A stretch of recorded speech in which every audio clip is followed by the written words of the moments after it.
राधे राधे। जेठ मास की कथा। अध्याय 11। सत्य के दीपक की महिमा। जेठ मास की तपती दोपहरी थी। सूर्य की किरणें धरती को अग्नि के समान गर्म कर रही थी। गांव सीपुर में लोग अपने घरों में विश्राम कर रहे थे। उसी गांव में एक वृद्ध स्त्री रहती थी जिसका नाम था माता कमला। वह बहुत गरीब थी, परंतु भगवान विष्णु में उसकी अटूट श्रद्धा थी। उसके पास धन नहीं था, लेकिन उसका मन भक्ति और दया से भरा था। हर वर्ष जेठ मास आते ही माता कमला नियम पूर्वक स्नान करती, दूसरों को जल चढ़ाती, तुलसी को जल चढ़ाती और संध्या के समय मिट्टी का दीपक जलाकर भगवान के सामने रखती। गांव वाले उसका मजाक उड़ाते और कहते, अरे कमला, तेरे एक छोटे से दीपक से क्या होगा? भगवान को बड़े मंदिर और बड़े दान पसंद है। कमला मुस्कुरा देती और कहती, भगवान को धन नहीं, सच्चा मन चाहिए। उसी गांव में एक धनी व्यापारी भी रहता था जिसका नाम था सेठ रत्नाकर। उसके पास अपार धन था, बड़े बड़े महलों में रहता था और लोगों को दिखाने के लिए भारी दान करता था, परंतु उसके मन में घमंड भरा था। वह गरीबों को तुच्छ समझता था। एक दिन जेठ मास के एकादशी व्रत का अवसर आया। पूरे गांव में पूजा की तैयारी होने लगी। सेठ रत्नाकर ने बड़े आयोजन का ऐलान किया। उसने सोने चांदी के दीपक मंगवाए, भव्य भंडारा कराया और ढोल नगाड़ों के साथ अपनी प्रशंसा करवाने लगा। दूसरी ओर माता कमला ने अपने छोटे से घर को साफ किया, मिट्टी का दीपक बनाया, उसमें थोड़ा सा तेल डाला और भगवान विष्णु के सामने रख दिया और उसने प्रार्थना की, प्रभु, मेरे पास देने को कुछ नहीं है, बस यह छोटा सा दीपक स्वीकार कर लीजिए। उस रात अचानक मौसम बदल गया। तेज आंधी और तूफान आने लगा। गांव में अंधेरा छा गया। लोगों के घरों के दीपक बुझ गए। सेठ रत्नाकर के महल में लगे सोने चांदी के दीपक भी बुझ गए। लेकिन आश्चर्य, माता कमला का छोटा सा मिट्टी का दीपक लगातार जलता रहा।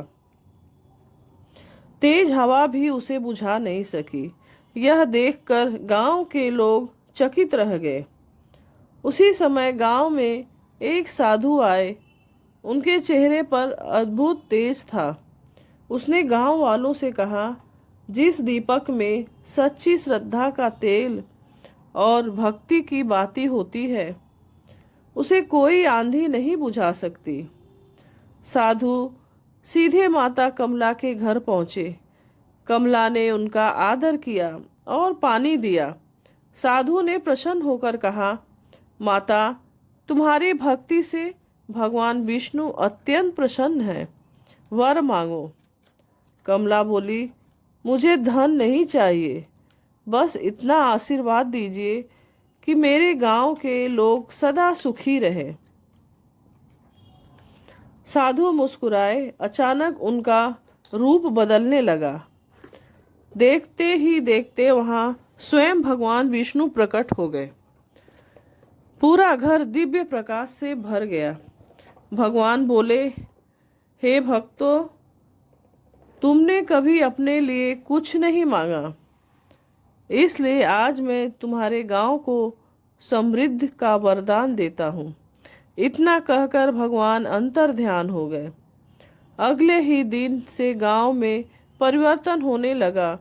सूखे खेतों में हरियाली छा गई, कुओं में पानी भर गया, लोगों के जीवन में सुख आने लगा। गांव वालों को समझ आ गया कि सच्ची भक्ति दिखावे में नहीं बल्कि सच्चे मन में होती है। सेठ रत्नाकर को भी अपनी गलती का एहसास हुआ। वह माता कमला के पास गया और हाथ जोड़कर बोला, माता, मुझे क्षमा कर दो। मैं धन के घमंड में अंधा हो गया था। कमला ने प्रेम से कहा, बेटा, भगवान के दरबार में सब समान है।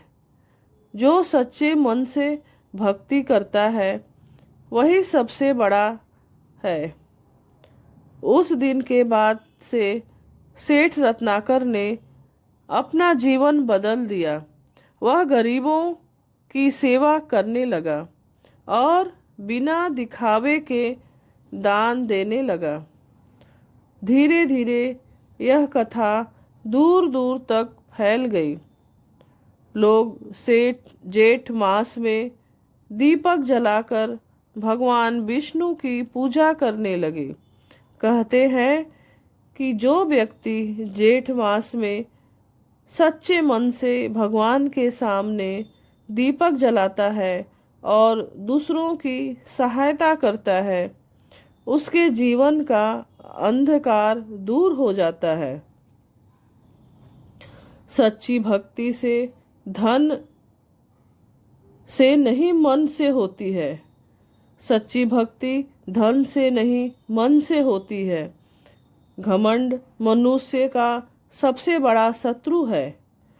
भगवान दिखावे से नहीं श्रद्धा से प्रसन्न होते हैं। दूसरों के सुख की कामना करने वाला व्यक्ति सदैव भगवान की कृपा पाता है। अगर आप लोग भी भगवान की कृपा पाना चाहते हैं तो कमेंट में जय श्री हरि विष्णु जरूर लिखिए। अगर आपको यह कथा पसंद आती है तो कमेंट, लाइक और चैनल को सब्सक्राइब करना ना भूलें। जय श्री हरि विष्णु।